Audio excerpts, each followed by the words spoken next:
are, you know. I'm going to ask Mickey Gates to come up. He's going to share a little bit about a bill that they're running, he and Alan Clark, and it is to cap enrollment on the private option.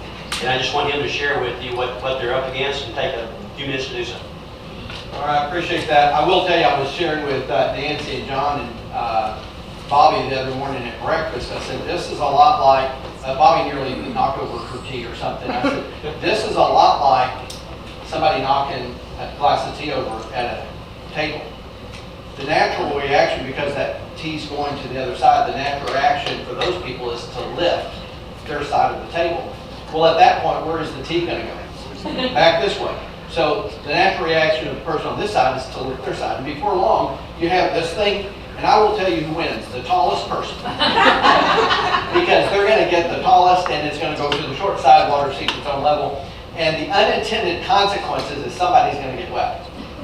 We're in that process where this group has never lifted the table at the same time trying. The goal is to keep the water on the table. Bobby's intent was not to get them wet, and their intent was not to get them wet, but it's trying to find that leveling place, and that takes a lot of trust. And I have SB 1311 that calls for an end to enrollment in private option. Now, it recognizes, and I think its answer is actually amazingly growing some support. It says 10 days after passage, we will not take any more enrollment. But it also recognizes we're under contract with the government called private option, and we're going to go, instead of going to the government, to the feds now and saying, hey, can we do this, can we do that, it is going with this. We have SB 96 says private option is going to end 12/31/16, and because we have an end date, we need to start winding down the system and not allowing people to pile on. And as part of our attempt to wind down the process, we would like an amendment to our waiver to allow us to stop putting people on. SB 1311. So it answers it doesn't say when private option ends. If another bill comes along, I signed off on a bill that ends at 12/31/15. I don't think it will ever see daylight, just like mine. But there's a possibility simply because it recognizes we're in a waiver. So we're going to go to the federal government and say, we want to cap this thing. And if they say okay, then we will do that. If they say no, we won't allow that, then we won't be able to do it.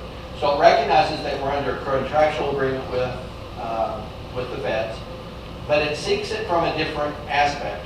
It's kind of like the kid that goes and says, Mommy, can I have ice cream? And the answer is no. So you go to Daddy and you say, Daddy, would you like me to get you a bowl of ice cream? Yes. Mommy, Dad's having a bowl of ice cream. Can I have one like Daddy? Because she's always saying, you need to be more like your dad. So it is oftentimes how you frame the question that will determine the response. And so instead of coming and saying, hey, we want to do this, this is part of our wind down process. So it seems to be gaining some attention and some traction. It came up in health this morning. I was not there because I was in my committee. And I just followed it yesterday, and my lack of experience said I did not do that. So I don't think it will come up Thursday because I think Thursday is going to be a full day. So it will probably be the first of next week when it's brought up in front of health. So, any questions? Yes.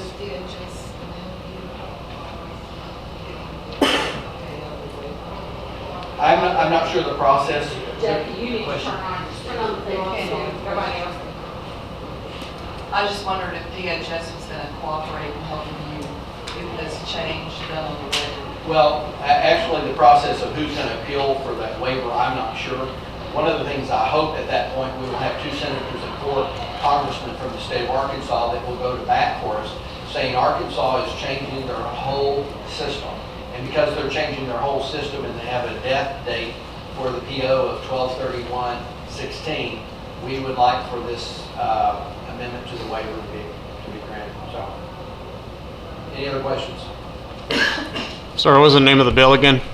It's SB 1311. SB HB 1311. Okay, so it's not When you HB. first started talking, did he say that, you didn't? Yeah, I thought I heard SB the first It's time. gaining. You know, anytime you bring up anything with PO, the odds of survival are, in fact, we nearly ran this Unless you through. want it to go forward. Unless you want to go forward. We nearly ran this through insurance, because basically what this is, it's really an insurance bill in the fact that it directs insurance companies, you can no longer sell a policy that you know you're not going to be able to have longevity. The most profitable end of an insurance policy is on the front end. So they will gladly sell an insurance policy the day before it cancels, because every day they have that premium is money in the bank. So this is really an insurance, but because insurance is not mentioned other than in the emergency clause that says we want to direct the insurance companies, it ran through public health. So it's gaining support. Will it win? I don't know. But we're going to do everything that we can to